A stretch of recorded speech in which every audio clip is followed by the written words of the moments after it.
Hello everyone, today we will learn the poem The Heart of the Tree. So, in the first line of the poem, the poet asks a question to the reader. What does he plant who plants a tree? He is asking to us, what does he plant who plants a tree?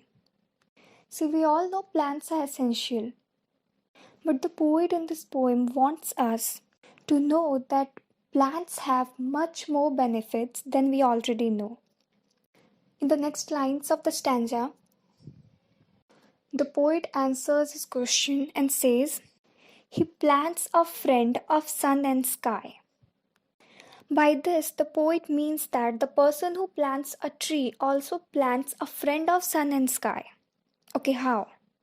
Just like how a friend helps each other, the same way our nature is interrelated too. Plants need sunlight to grow.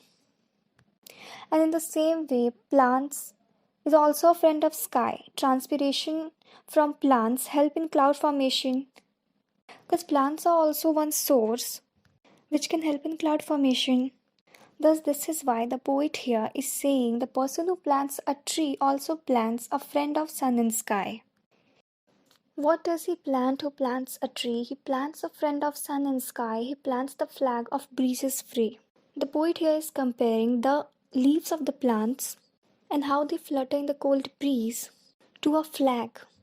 Just like how the flag flutters freely in the soft winds, the leaves of a plant flutter in the same way too.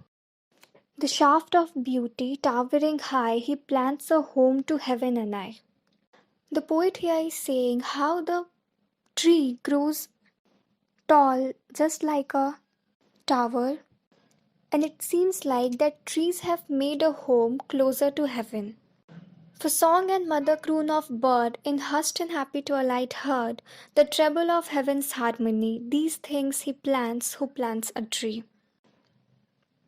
The person who plants a tree also plants a tree for the mother bird who sings to her young ones with a beautiful and blissful voice in the evening, and the bird's high-pitched tone adds to the pleasant harmony of the universe.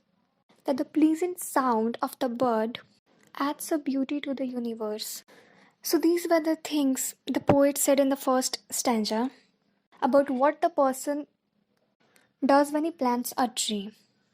In the second stanza, the poet again poses the same question, what does he plant who plants a tree? And then answers, he plants cool shade and tender rain. Trees provide us with cool shade in the bright sunlight and also provide tender rain. Tender rain means gentle rain. And seed and bud of days to be and years that fade and flush again, he plants the glory of the plain. He plants the forest's heritage, the harvest of a coming age, the joy that unborn eyes shall see. These things he plants who plants a tree. So now the poet tells us how the tree is not only useful for the current generation but also for the future generation. The seeds from the trees will again regenerate into new trees. He plants the glory of the plain, and all these trees makes a dense forest, which gives beauty to the plains. Because without trees, the land would look barren. He plants the forest's heritage, the harvest of a coming age, the joy that unborn eyes shall see. These things he plants who plants a tree. Here the poet is saying that the person who plants a tree now will benefit the future generation too. What the tree is providing to this generation will also provide some benefits to the future generation. So in the second stanza, we can see that planting a tree will be beneficial for ages. In the third stanza, the poet repeats his question, what does he plants who plants a tree? This is the last stanza of the poem, and here the poet tells us the benefits of a tree with a far-sighted vision. He plants in sap and leaf and wood, in love of home and loyalty, and far-cast thought of civic good, his blessings on the neighborhood. The man who plants a tree loves the entire universe and is concerned about their well being and also the future of our planet.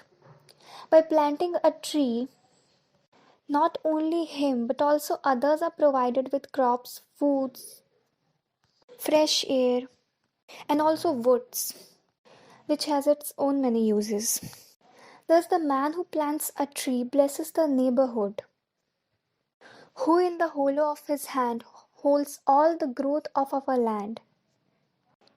Our land will become deserted and barren without trees. The man's hand holds the growth of our land and all the progress of humankind.